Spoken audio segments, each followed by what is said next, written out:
ગઈકાલે આપણે કથાનું દર્શન પણ કર્યું. ભગવાન વ્યાસજીએ જ્યારે પ્રાગટ્યની વેળા આવી, જ્યારે પ્રાપ્તિનો સમય થયો, ત્યારે શબ્દ વાપર્યો છે તમ અદ્ભુતમ બાલકમમ ભુજેક્ષણમ. અદ્ભુત બાળકના રૂપમાં પરમાત્મા આવ્યા છે. રામાવતારમાં પ્રગટ્યા અને કૃષ્ણ અવતારમાં પ્રગટ્યા, એમાં અંતર છે, થોડું અંતર એટલું જ. ત્યાં પણ કૌશલ્યાજીની સામે ભગવાન ચતુર્ભુજ નારાયણના રૂપમાં જ આવ્યા છે. હા,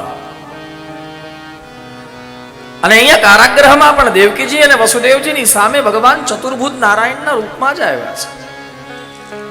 પણ અંતર એટલું, જ્યાં કૌશલ્યાજીની સામે પ્રગટ થયા ત્યારે એ પરમાત્મા જેમ મોટા માણસ હોય ને એવી રીતે ચતુર્ભુજ રૂપના આવ્યા છે. અને જ્યારે કારાગ્રહમાં માં દેવકીની સામે પ્રગટ થયા ત્યારે એક 10-12 વર્ષનો દીકરો કેટલો હોય એ સ્વરૂપે આવ્યા છે. આટલું અંતર છે. બસ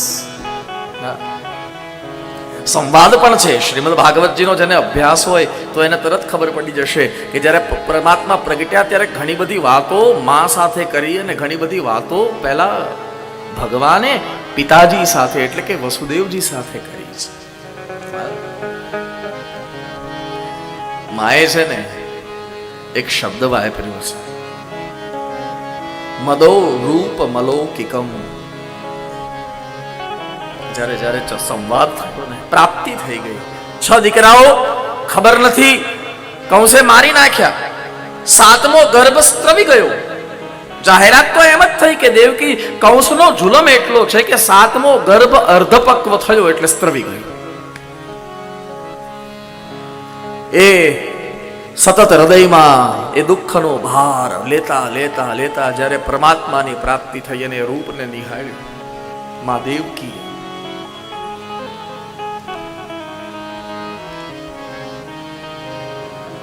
કદાચ કલ્પનાના સાગરમાં તમને લઈ જાઉં.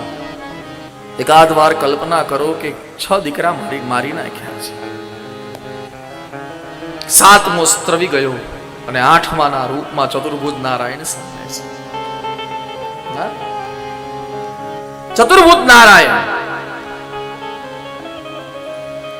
કદાચ બેડીઓ બાંધી હશે દેવકીજીને અને પુત્રના રૂપમાં પ્રાપ્ત થયેલા પરમાત્માને આલિંગન આપવા માટે હાથ તલવલતા હશે. કલ્પનાના સાગરમાં જાઓ અને એ વખતે દેવકીજીએ શબ્દ વાપર્યો છે ભગવાનની સામે કે ભગવાન મદો રૂપ મલૌકિકમ, તમારું રૂપ અદ્ભુત છે, અદ્ભુત રૂપ છે.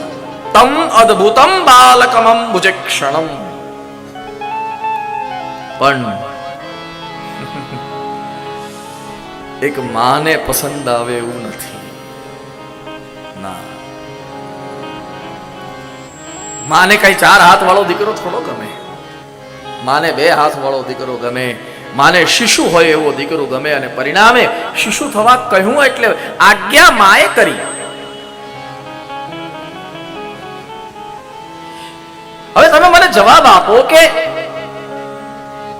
ભાગવતમાં લખ્યું છે પિતાંબર પહેરીને આવ્યા, બાલકમમ ભુજેક્ષણમ ચતુર્ભુજમ, 4 ભુજ લઈને પરમાત્મા આવ્યા છે. અને 4 ભુજ પાછા ખાલી નથી, હાથ ખાલી નથી. એ 4 ભુજમાં શંખ ચક્ર ગદા પદ્મ 4 આયુધો છે. ચતુર્ભુજમ શંખ ગદા યુધાયુધમ. એટલું જ નહીં, શ્રી વત્સલક્ષ્મમ ગલશોભે કૌસ્તુભમ. કૌસ્તુભ મણિ પરમાત્માએ ધારણ કર્યો છે. અને કૌસ્તુભ મણિ જ નહીં, પાછું ભગવાન વ્યાસે આગળ પણ લખ્યું કે ભગવાન જે દિવસે ત્યાં કાલાગ્રહમાં દેખાયા ત્યારે પિતાંબરમ સાંદ્ર પયોદસો ભગમ, પિતાંબર પહેરીને પરમાત્મા આવ્યા. હવે તમે મને જવાબ આપો સાહેબ, પિતાંબર પહેરીને પ્રગટાય કે જન્માય? હા, આવતીકાલે કોઈ આવીને તમને એમ કહે કે પેલી બેનને ત્યાં ચડ્ડી પહેરીને બાબો જન્મ્યો તો માનશો? તો વૈજ્ઞાનિકો માટે એક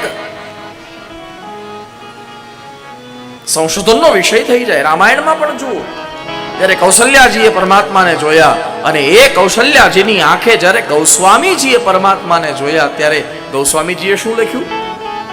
ભય પ્રગટ કૃપા પ્રગટ્યા છે, જન્મ્યા નથી. दीन दयाला कौसल्या हितकारी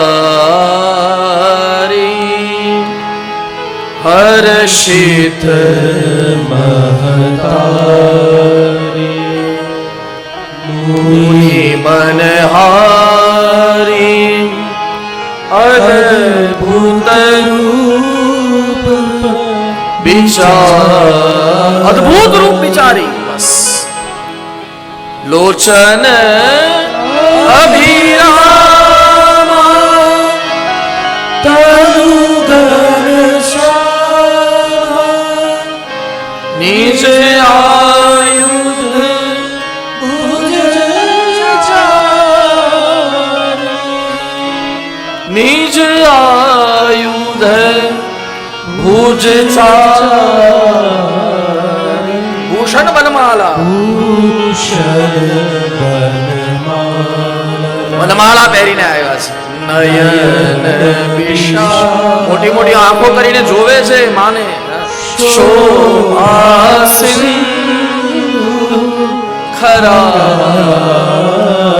શોભાના સિંધુ એટલે કે શોભાના સુંદરતાના સમુદ્ર છે અપાર સુંદરતા છે ભગવાન રામને અહીંયા પણ લખ્યું છે લોચન અભિરામા તનુ ઘનશ્યામા નિજ આયુધ ભુજચારી ચાર હાથ છે અને શંખ ચક્ર ગદા પદ્મ હાથમાં છે તો હવે નિર્ણય આપણે બધાએ મળીને કરવાનો કે આને પ્રગટ્યા કહેવાય કે જન્મ્યા કહેવાય પ્રગટ્યા કહેવાય જેવી રીતે પ્રકાશ બધે જ છે આ જગતમાં પ્રકાશનો ક્યાંય અભાવ નથી પણ જે જગ્યાએ દીપ પ્રજ્વલિત થાય અને જે જગ્યાએ જ્યોત દેખાઈ જાય એને આપણે કહીએ દીપ પ્રાકટ્ય એવી રીતે ઈશ્વર બધે જ છે પણ જે જગ્યાએ દેખાઈ જાય એનું નામ છે પ્રાગટ્ય બસ જહાં વો દિખ જાતે એટલે ઈશ્વર સર્વદા પ્રગટે જન્મે નહીં અથવા તો ઈશ્વર માટે એક શબ્દ ઓર વપરાય અવતાર अवतार ले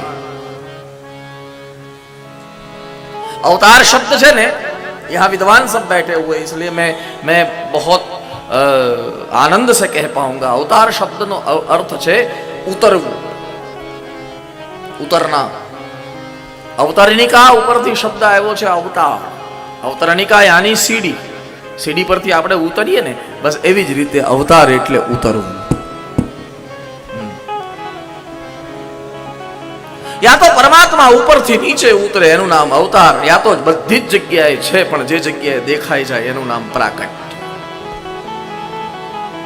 भगवान कृष्ण ए प्रागट्य कर्યું છે આપણે તો ગઈકાલે નંદ મહોત્સવ મનાયો આપણે કેવા આનંદમાં હતા બધા નાચતા હતા ને એ બધા પોતાના શરીરનું ભાન ભૂલી ગયા પોતાની અરે સાહેબ ઉત્સવ જ એનો નામ જ ઉત્સવ એટલા માટે છે કે જે જગ્યાએ બધું ભૂલી અને માણસ માત્ર ને માત્ર ઉત્સવમાં એકાકાર થાય આપણા સનાતન ધર્મએ આપણી પર બહુ મોટી કૃપા કરી છે કે બહુ સમયે આપણને ઉત્સવ આપ્યા છે હા ઉત્સવ આપ્યા છે તો પંચાંગ ખોલજો સાહેબ આ જો ઉજવતા આવડે ને તો 365 દિવસ ઉત્સવ છે કારણ કે જીવન આખું ઉત્સવ છે પૂરું આખું જીવન ઉત્સવ છે સાહેબ જન્મ મળ્યો એ પણ ઉત્સવ પરમાત્માએ આપણને મનુષ્ય દેહ આપ્યો એ પણ ઉત્સવ પરમાત્માએ આ જગતમાં જ્યાં જેને જન્મ આપ્યો ને એને ત્યાં આનંદ આપ્યો એ પણ ઉત્સવ એ તો આપણી દ્રષ્ટિ છે કે આપણે માત્ર ને માત્ર દુઃખ તરફ આપણું લક્ષ્ય હોય અથવા તો આપણે દુઃખને જ વિચાર્યા કરીએ બાકી આપણા જીવનમાં દુઃખથી વધારે સુખ નિર્માણ થયું છે પણ આપણી મતિ અને આપણી દ્રષ્ટિ નથી કે આપણે એ સુખ તરફ આપણી દ્રષ્ટિ રાખીએ